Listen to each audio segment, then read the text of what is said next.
Subhanaka la ilma lana illa ma 'allamtana innaka antal alimul hakim. Rabbi shrah li sadri wa yassir amri wahlul 'uqdatam min lisani yafqahu qawli. Amma ba'd. Terlebih dahulu saya ucapkan terima kasih kepada tuan-tuan dan puan para peserta e-property pada hari ini, dan saya rasa sesuai untuk kita bagi tepukan gemuruh pada di sini. Terima kasih. Dan saya ucapkan selamat datang ke dalam kumpulan ataupun keluarga besar Koperasi Terengganu Barat. Baik, macam mana semua sihat ya? Steady hari ini? Okey, kita bagi tepukan paling gemuruh dekat kita punya moderator pada hari ini. Yang pertama, Encik Khairi Profesor Azhar. Saya yakin dan percaya tuan-tuan dan puan yang hadir pada hari ini sudah tentunya lah di antara matlamat kita nak join koperasi, ya, nak mencari pendapatan, membina kerjaya dan sebagainya, betul?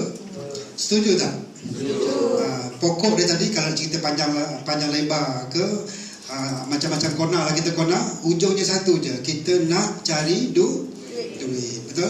Dan kemudian duit itu kita nak bawa balik untuk anak isteri kita dan keluarga kita, betul? Setuju tak? Ya, sama juga dengan saya hari ini. Walaupun dalam keadaan mampu untuk duduk rumah, tidur dan sebagainya, tetapi saya masih di sini untuk berkongsikan dengan semua. Sebab apa? Matlamat saya dia sama dengan tuan-tuan dan puan, iaitu nak cari duit walaupun dah ada duit berkepuk dalam poket. Ya, saya kena cerita hakikat, realiti kehidupan hari ini, betul? Dan kita bersyukur sebenarnya tuan-tuan dan puan, dalam keadaan ekonomi hari ini tak semua orang boleh mencari kerjaya, tetapi kita antara insan terpilih boleh berjumpa lorong dengan Koham ni yang semudah ABC untuk mencari rezeki. Yang ini saya nak kongsikan. Sebab apa? Sebab pengalaman selama 7 tahun bergelumang, bukan dengan dosa, tetapi dengan bergelumang dengan apa? Dengan dunia hartanah yang memang gelap. Minta maaf, saya kena cakap hari ini, dunia hartanah adalah dunia industri yang paling gelap, dunia perniagaan paling gelap. Saya cuba mencerahkan untuk mendapatkan sekurang-kurangnya adalah sedikit sinar di masa depan. Untuk apa? Untuk kita, anak-anak cucu kita. Sekurang-kurangnya pengalaman saya bermula 7 tahun lepas, bermula tahun 2014. Kali pertama saya duduk dalam properti. Saya nampak properti ni, kenapa dunia properti macam ni? Saya tertanya-tanya dalam diri. Sebab apa? Sebab ketika itu saya tak jumpa jutawan Melayu dalam properti. Saya cabar dalam Facebook, berapa banyak saya cabar. Siapa Melayu jutawan, you keluar, saya nak belajar dengan you. Keluar. Tak ada. Sebab saya 12 tahun dalam takaful, saya ada ratusan kawan-kawan yang milioner. Saya 12 tahun dalam takaful, saya ada ratusan pendapatan kawan-kawan saya yang ke angka juta. Teks setahun tak kurang 80, 60, 120 ribu, 150 ribu. Cukai. Di properti minta maaf, dah ada tuan-tuan. Tuan-tuan kenal jutawan Melayu properti dalam properti. Yang declare jutawan tu betul ke jutawan? Minta maaf lah saya kena cakap. Hanya yang ada taraf level jutawan, milioner, multi-milioner, bilioner, hanya mereka-mereka yang duduk sebagai pemaju yang berjaya.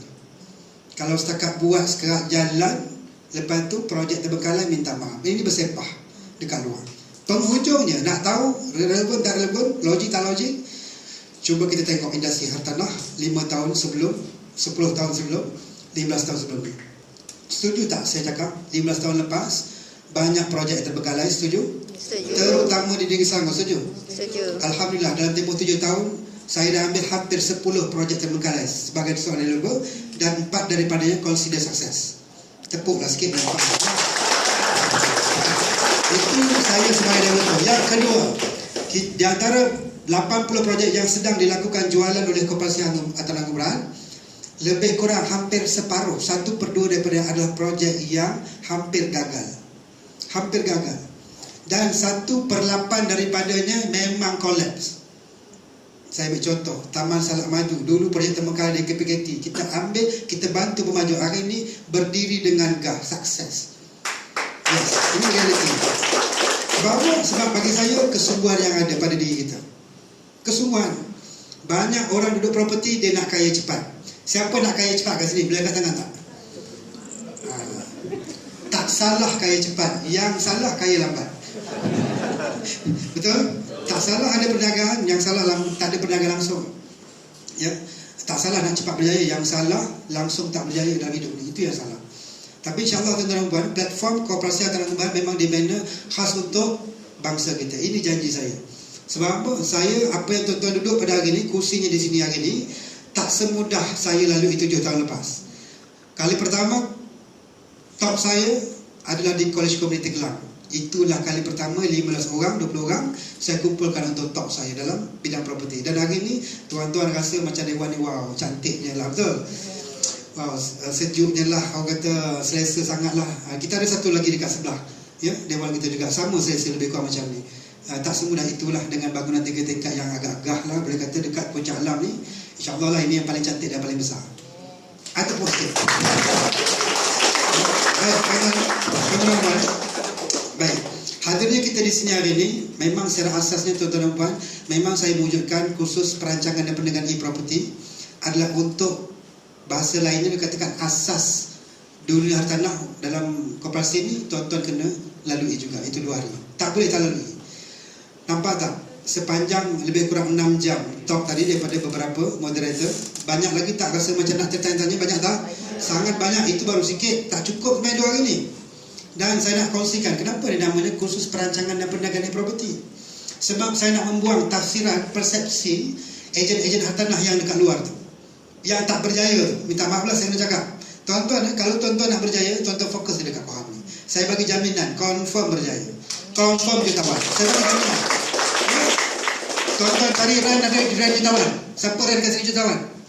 Saya rent tahun 2014 bawah JSN, di bawah seliahan Datuk Brian Wee. Kenal? Kenal? Siapa rent kat sini? Boleh search ya, Datuk Brian Wee, JSN dulu. Saya di antara ejen dia. Dan banyak perkara yang saya tak setuju. Dengan pengalaman dulu 12 tahun dalam industri kewangan, banyak perkara yang saya tak setuju.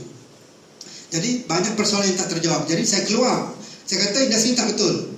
Mana relevannya jadi ejen dapat 3%, 2%, 1.5% average ya.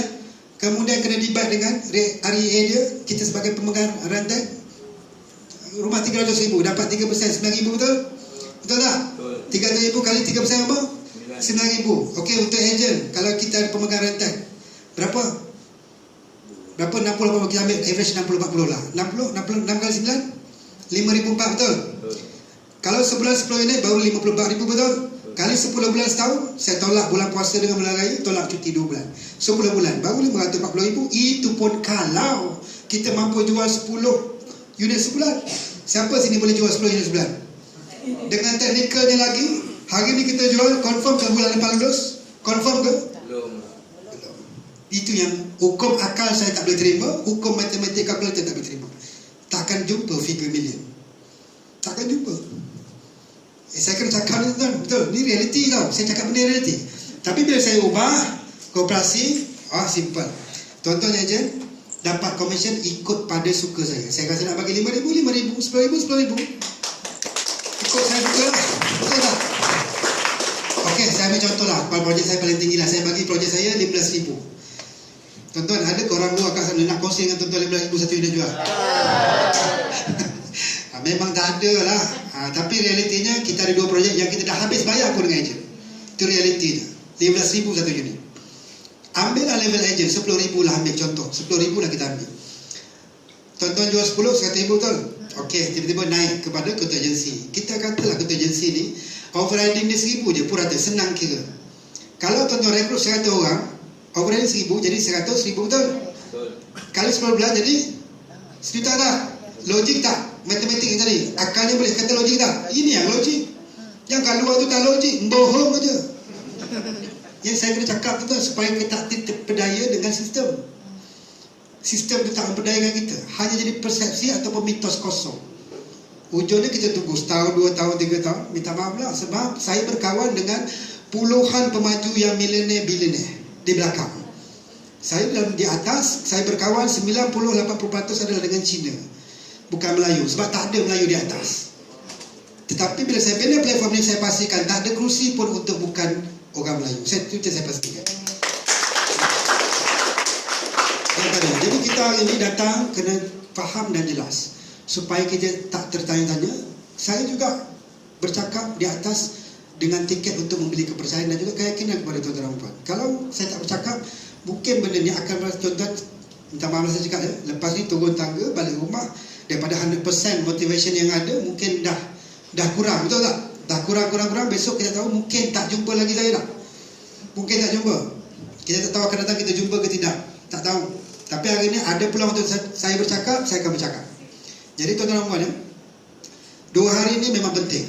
Inilah penentu segala-galanya. Selepas ini insya-Allah tuan-tuan akan di-invite dalam grup, kemudian di situlah tempat kita bertanya dan sebagainya, dan pastikan setiap ketua agensi kita memain peranan. Kalau tak faham bertanya, kalau nak tahu lebih lagi, kena selalu datang kelas. Kena selalu. Janganlah orang kata dah rasa pandai, no. Takkan ilmu orang takkan habis. Tuan-tuan, selagi tuan-tuan tak jadi pemaju macam saya, ilmu tuan-tuan umpama langit dan bumi. Apa yang kita buat di luar sana tu, agensi hartanah, dia hanya maksimum 10% saja dalam pembangunan sebuah perumahan. Maksudnya kisah perumahan ni A sampai Z, hutan jadi bandar baru, kita hanya buat tak sampai 10%. 90% tu yang saya buat sebagai developer. Jangan kita rasa, oh aku dah jadi rent 5 tahun, 10 tahun. Saya bersepah kawan yang rent 10 tahun, 15 tahun. Sampai macam biasa-biasa lah hidup dia. Kalau tuan-tuan rasa tuan-tuan nak berimpian, tanamkan impian satu masa nak jadi developer macam saya, inilah platform yang ada. Minta maaf, saya kena cakap. Sebab ilmu menjadi seorang developer tak ada dijual di mana-mana universiti. Tak ada kos. Setuju tak? Setuju. Tak ada kos. Tetapi bawah developer, saya ada staff saya ada lawyer, saya ada PMC saya ada arkitek yang semua bekerja untuk saya. Dan mereka ni semua graduate. Kelulusannya ada di universiti. Tapi untuk menjadi seorang developer tak ada kelulusan di universiti. Setuju tak? Dan inilah kita akan bina. Kita nak bermula dari agent sampai developer. Ada tak orang di sini? Ada. Kita dah cerita orang tu. Siapa dia? Ini dia orang pertama. Ini orang pertama. Dan insyaAllah saya akan percaya dengan hierarki yang kita bina untuk kita rasai, tuan-tuan dan puan, nikmat macam mana tanggungjawab sebagai ejen, macam mana kerja sebagai seorang ejen yang pertama. Yang kedua, bila hierarki itu dibina, macam mana tanggungjawab sebagai seorang ketua agensi dan sebagainya. Pun dia merasa. Yang ketiga, dia akan naik kepada macam mana kalau kita pegang projek, mencarakan projek itu sehingga sold out, dan untuk diuruskan A sampai Z macam mana. Itu ada hierarki dia. Dan kemudian insyaAllah duduk dalam syarikat, baru dia tahu, oh pengurusan lain, jualan lain. Betul tak? Teknikalnya berbeza. Bila duduk dalam sebagai seorang pemaju, of course semua tu dia dah ada dah sedikit sebanyak pengalaman. Selama pengalaman dia bermula daripada ejen sampai duduk dalam syarikat. Selepas itu insyaAllah tuan-tuan dan puan, bila jadi sebagai seorang developer, kerja lebih mudah. Kerja lebih mudah. Sebab apa? Semua dilalui dengan pengalaman. Betul? Berbanding ratusan orang di luar sana, beribu, mungkin lebih pada itu, yang tiba-tiba ada modal, ada keinginan tetapi tiba-tiba nak jadi developer. Cukup masa projek terbengkalai. Yang ini ramai. Bila nak cuci semula, dia panggilnya Anggun, dia panggilnya Kohab, minta tolong majukan semula, bla bla. Ini yang berlaku. So sampai bila? Sampai bila kita nak mengadap macam ni? Hasilnya pada tahun 2018, apa dia? Kita dapat jumpa satu keputusan di mana mengikut survey, pemilikan harta dan bumi putra hanya 40% saja mewakili kaum bumi putra. Ini hasil dia daripada 100 tahun lebih yang lalu. Tuan-tuan dan puan, kita kena faham sejarah juga. Di antaranya sejarah sejak bermula tahun zaman Kesultanan sebelum kerajaan ditubuhkan, ya. Ketika itulah yang berlakunya Rizab Melayu dan sebagainya. Itulah bermulanya. Kita bermula dengan Rizab Melayu, dengan yang bukan Rizab Melayu dan sebagainya, Open Title dan sebagainya. Itulah permulaannya, di mana tiga bangsa yang berebut nakkan tanah di negara dinamakan dulu Tanah Melayu. Jadi kalau kita tengok China dengan lombongnya. Kenapa China melombong? Sebab ada deal di belakang, perjanjian. Seandainya kerajaan ketika itu meminjam daripada Bank Hong Kong ketika itu dengan syarat boleh diberi diberi tanah untuk dilombong biji. Itu perjanjian kita di antaranya. Jadi bila benda itu berlaku sebab China dia kuat berlombong biji. Ini 100 tahun yang lepas. Ketika jajahan Tanah Melayu, itu sejarah dia. Yang kedua, India dijanjikan kena duduk di estate-estate. Ini perjanjiannya, perjanjian awal. Kemudian Melayu ni dia kurang sikit, dia banyak duduk kampung, kerja-kerja kampung.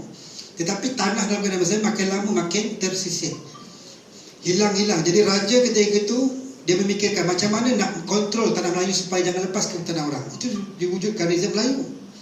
Sampailah ke hari ini, kita masih dijajah tak tanah kita?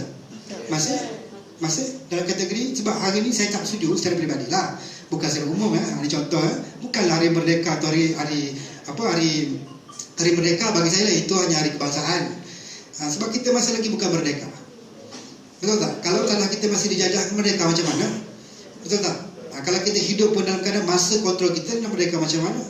Jadi banyak lagi yang kita tidak merdeka. Dan istilah yang lainnya lah. Jadi hari ini tuan-tuan, kalau seandainya platform ini mampu untuk memerdekakan kita, kenapa tidak kita beri tumpuan yang lebih di sini? Betul tak? InsyaAllah tuan-tuan dan puan, saya tak kata suruh berhenti kerja, tidak. Tapi bagi tumpuan, maksudnya bagi sedikit masa sekurang-kurangnya untuk perniagaan ini. Sebab apa? Sebab orang lain tak jumpa, tuan-tuan yang jumpa dulu, betul? Jadi kita kena bersyukur sama-sama. InsyaAllah di sini adalah platform yang terbaik yang sedang ada untuk kita lalui bersama. Boleh? Boleh. Baik, saya ringkas ni, saya pun tak ada banyak masa. Ini pun 5.30 betul. Kalau saya sembang tentang itu mungkin banyak lagi di masa depan. Baik, hari ini saya terbuka penutup sesi kursus kita hari pertama ni dengan Q&A. Maksudnya soal jawab lah. Kalau daripada pagi sampailah ke petang tadi, orang kata apa, banyak persoalan-persoalan ataupun isu teknikal dan sebagainya tak terjawab, mungkin saya bukan rumus